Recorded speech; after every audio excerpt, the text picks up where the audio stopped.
Good day, everyone. We are now in our fifth day of our Bible reading. Today we'll be reading Genesis chapter 16, Genesis chapter 17, Genesis chapter 18, and Psalms chapter 5.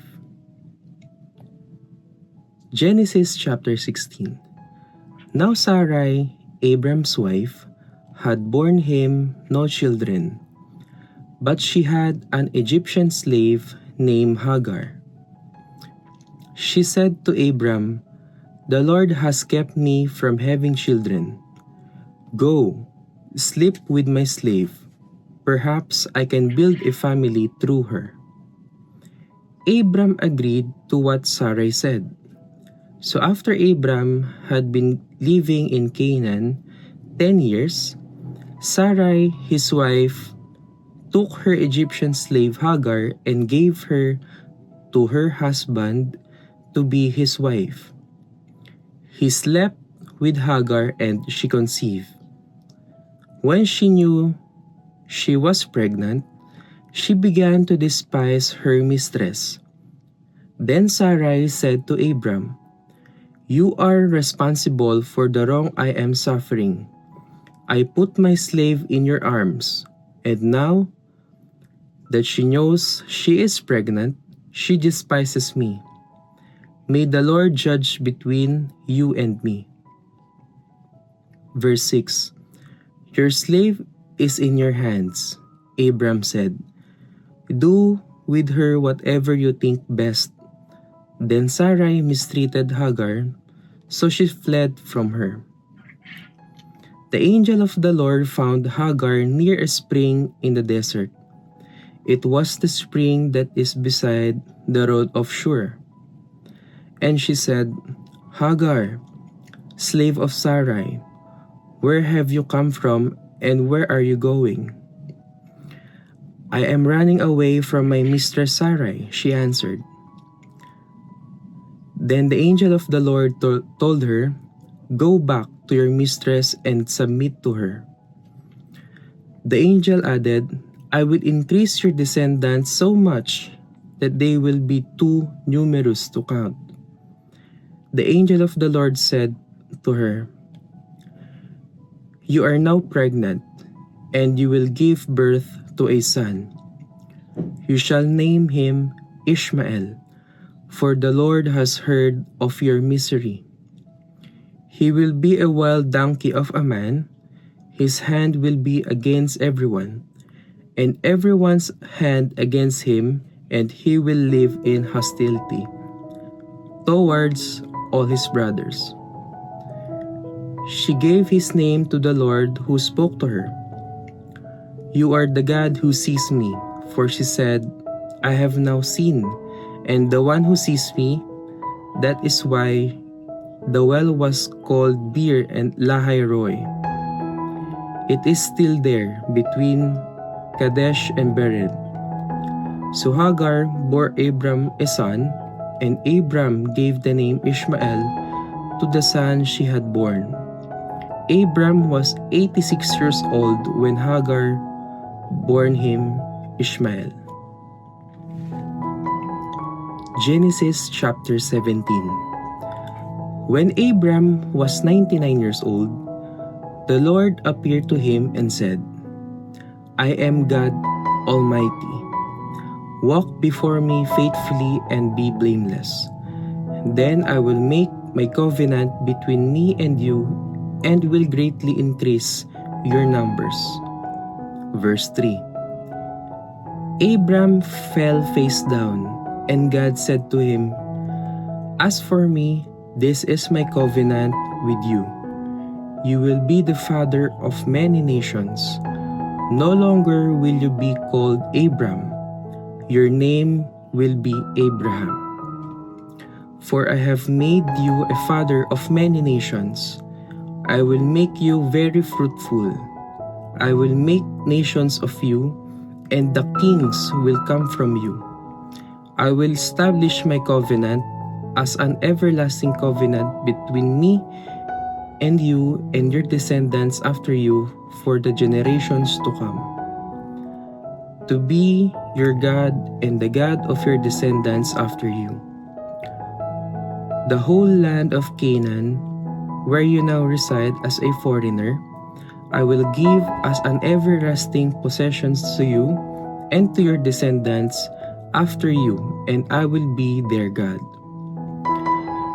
Then God said to Abram, "As for you, you must keep my covenant, you and your descendants after you for the generations to come. This is my covenant with you and your descendants after you. The covenant you are to keep.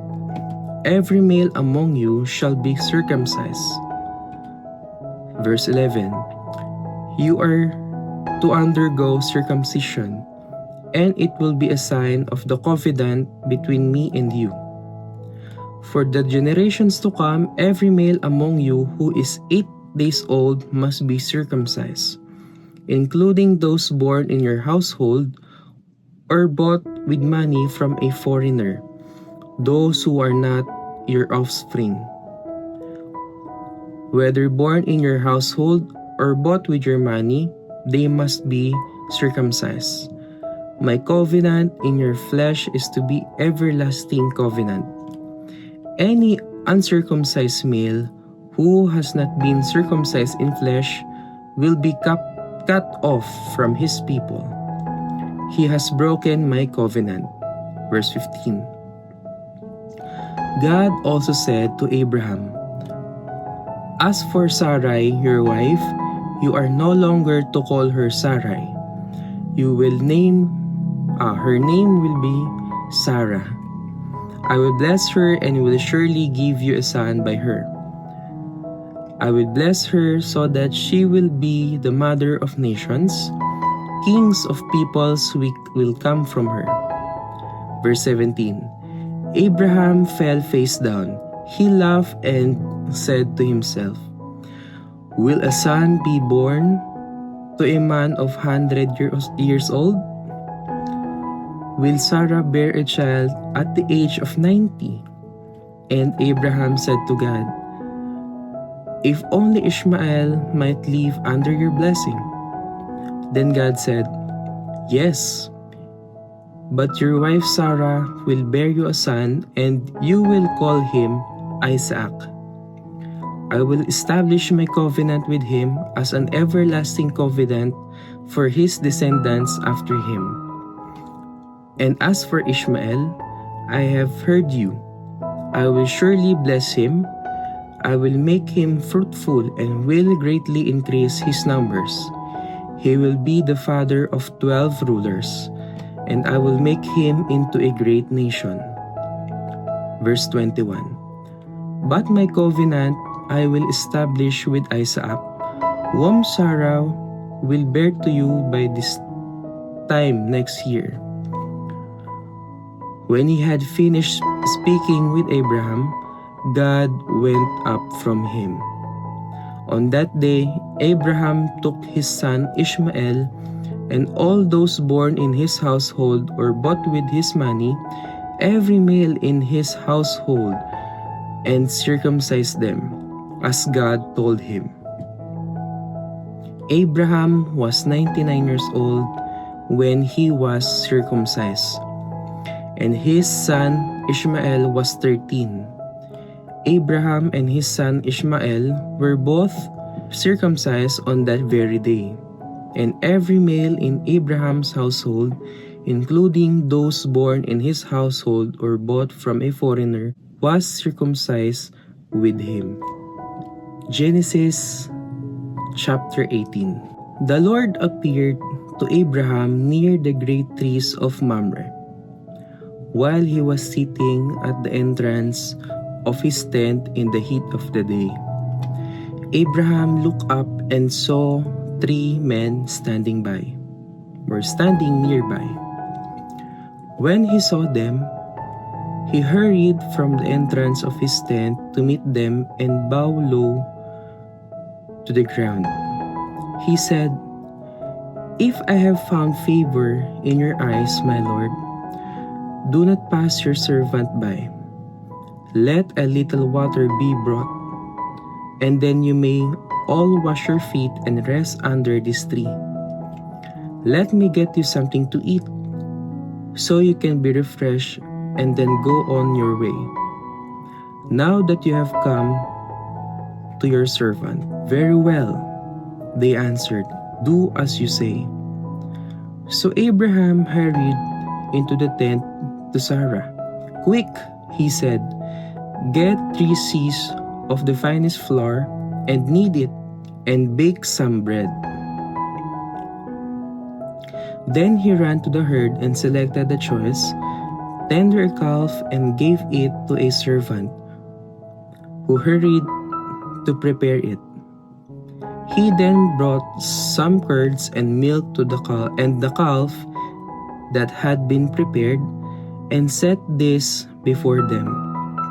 While they ate, he stood near them under a tree. "Where is your wife Sarah?" they asked him. "There in the tent," he said. Then one of them said, "I will surely return to you about this time next year, and Sarah, your wife, will have a son." Now Sarah was listening at the entrance to the tent, which was behind him. Abraham and Sarah were already very old, and Sarah was past the age of childbearing.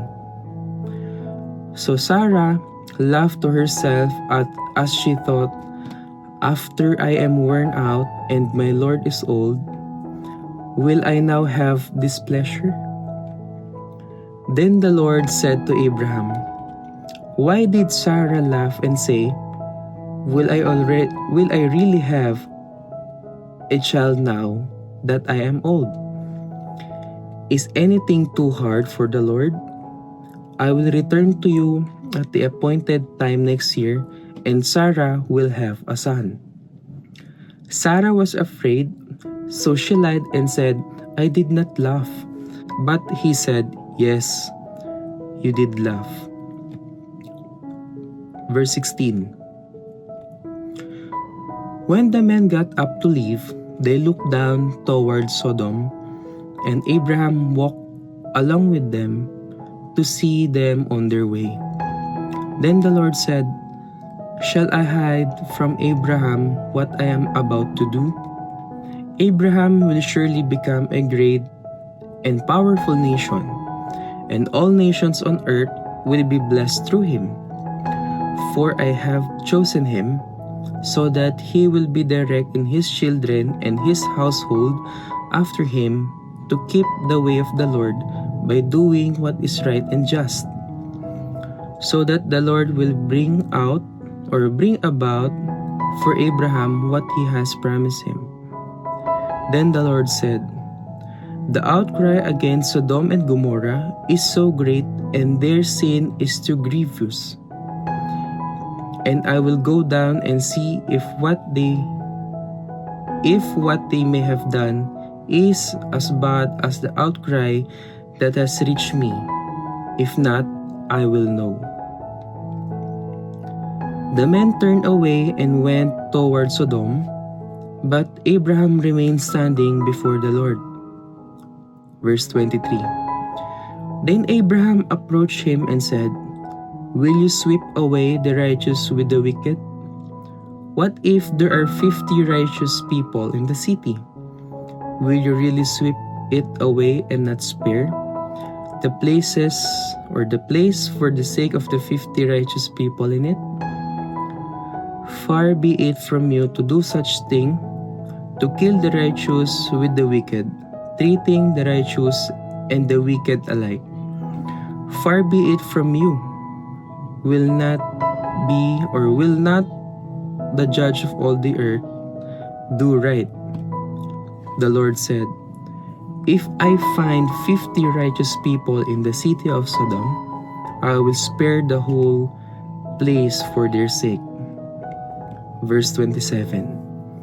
Then Abraham spoke again, "Now that I have been so bold as to speak to the Lord, though I am nothing but dust and ashes, What if the number of righteous is 5 less than 50? Will you destroy the whole city for the lack of 5 people? If I find 45 there, he said, I will not destroy it. Once again, he spoke to him.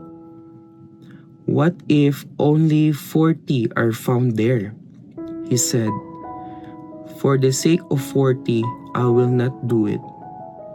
Then he said, may the Lord not be angry, but let me speak. What if only 30 can be found there? He answered, I will not do it if I find 30 there. Abraham said, now that I have been so bold as to speak to the Lord, what if only 20 can be found there? He said, for the sake of 20, I will not destroy it. Then he said, may the Lord not be angry, but let me speak just once more. What if only 10 can be found there? He answered, for the sake of 10, I will not destroy it. When the Lord had finished speaking with Abraham, he left, and Abraham returned home. Psalms chapter 5, verse 1. Listen to my words, Lord. Consider my lament. Hear my cry for help. My King and my God, for to you I pray. In the morning, Lord, you hear my voice. In the morning, I lay my requests before you and wait expectantly. For you are not a God who is pleased with wickedness. With you, evil people are not welcome. The arrogant cannot stand in your presence. You hate all who do wrong. You destroy those who tell lies, and the bloodthirsty and deceitful you, Lord, detest. But I, by your great love, can come into your house. In reverence, I bow down toward your holy temple. Lead me, Lord, in your righteousness, because of my enemies. Make your way straight before me. Not a word from their mouth can be trusted. Their heart is filled with malice. Their throat is an open grave. With their tongues they tell lies. Declare them guilty, O God. Let their intrigues be their downfall. Banish them for their many sins, for they have rebelled against you. But let all who take refuge in you be glad. Let them ever sing for joy. Spread your protection over them, that those who love your name may rejoice in you. Surely, Lord, you will bless the righteous. You surround them with your favor as with a shield.